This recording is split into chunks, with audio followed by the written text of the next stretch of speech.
Hello friends.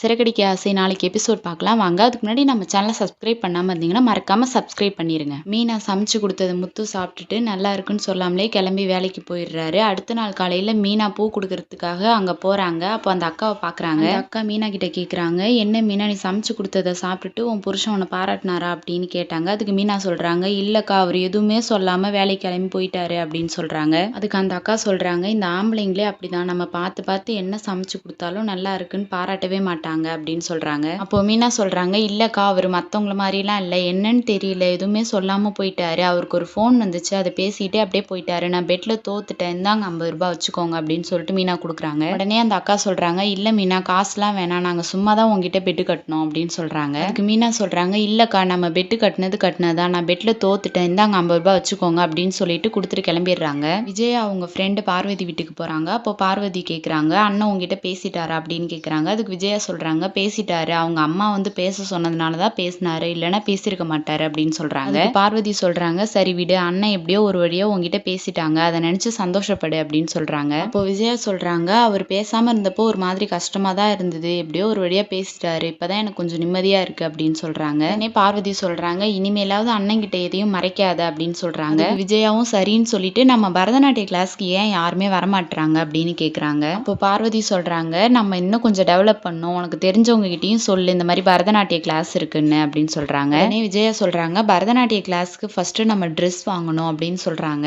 அப்போ பார்வதி, ஆமா நம்ம ஃபர்ஸ்ட் ட்ரெஸ் வாங்கிடலாம் அப்படின்னு சொல்லிட்டு விஜயா ஒரு ட்ரெஸ் கடைக்கு கூட்டு போறாங்க. ஒரு பக்கம் பாத்தீங்கன்னா ரோஹிணி அவங்க பையன் பர்த்டேவுக்கு ட்ரெஸ் வாங்குறதுக்காக அதே கடைக்கு வராங்க. அப்போ விஜயா ரோஹிணியை பாத்துறாங்க. அப்போ ரோஹிணி கிட்ட போய் கேக்குறாங்க, நீ இங்க என்ன பண்ற ரோஹிணி அப்படின்னு கேக்குறாங்க. அதுக்கு ரோஹிணி சொல்றாங்க, ட்ரெஸ் வாங்கலான்னு வந்தேன் ஆன்ட்டி அப்படின்னு சொல்றாங்க. இவங்க பேசிட்டு இருக்கும் போதே கடையில வேலை செய்யற ஒரு ட்ரெஸ் எல்லாம் பேக் பண்ணி எடுத்துட்டு வந்து ரோஹிணி கிட்ட கொடுத்து, இந்த ட்ரெஸ் கண்டிப்பா உங்க பையனுக்கு பிடிக்கும் அப்படின்னு சொல்லிடுறாரு. உடனே விஜயா ரொம்ப ஷாக் ஆயிடுறாங்க. அதுக்கப்புறம் ரோஹிணி கிட்ட கேக்குறாங்க, என்ன ரோஹிணி அவர் பையன்லாம் சொல்லிட்டு போறாரு அப்படின்னு கேக்குறாங்க. அதுக்கப்புறம் ரோஹிணி மனசுக்குள்ளே நினைக்கிறாங்க, இப்ப எப்படியாவது சமாளிக்கணுமே அப்படின்னு நினைக்கிறாங்க.